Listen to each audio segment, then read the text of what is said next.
The Foundation for the Advancement of Life Safety and Security, along with the Door and Hardware Institute, is leading efforts to educate members of the inspection community on what to look for when inspecting fire-rated doors.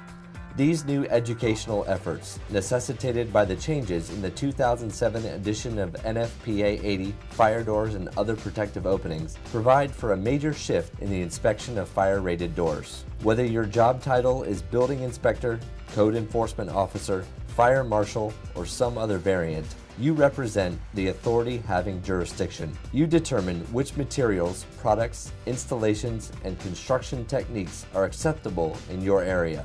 You bear an enormous responsibility for ensuring that structures in your jurisdiction are built and maintained in accordance with your applicable codes.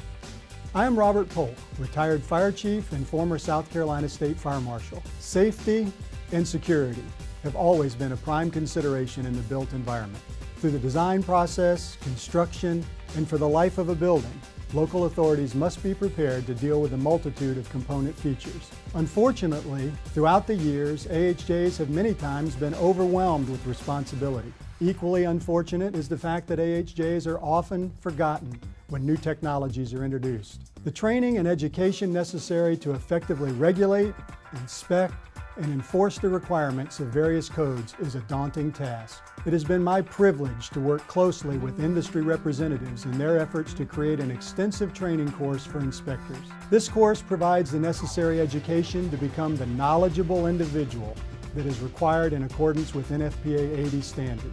Along with the Door and Hardware Institute, the Foundation for the Advancement of Life Safety and Security provides a one-day free course to teach AHJs what to look for when they are approving or inspecting an opening.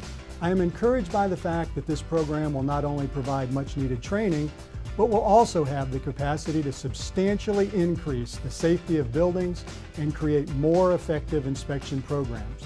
As an AHJ, you are acutely aware of the need to protect occupants from devastating and tragic incidents, such as fire and other panic-inducing emergencies that force people to rapidly evacuate a structure. Building elements like accessible means of egress and areas of refuge must be continuously protected with fire-resistant components.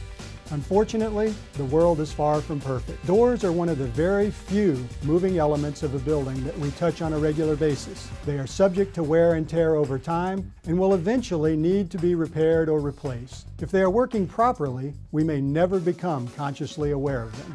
Regrettably, changes in our building and fire safety codes occur after tragic incidents claim the lives of innocent people who were merely going about their normal routines. We learn from each incident and we improve our buildings to prevent their reoccurrence. Swinging fire doors are an integral part of the safety package, but only if they work as designed. AHJs everywhere should celebrate the fact that there is an industry that is genuinely concerned about the reliability of their products and is willing to invest in the education of the code enforcement community. To inquire about scheduling an inspection class in your area, please visit lifesafetyandsecurity.org.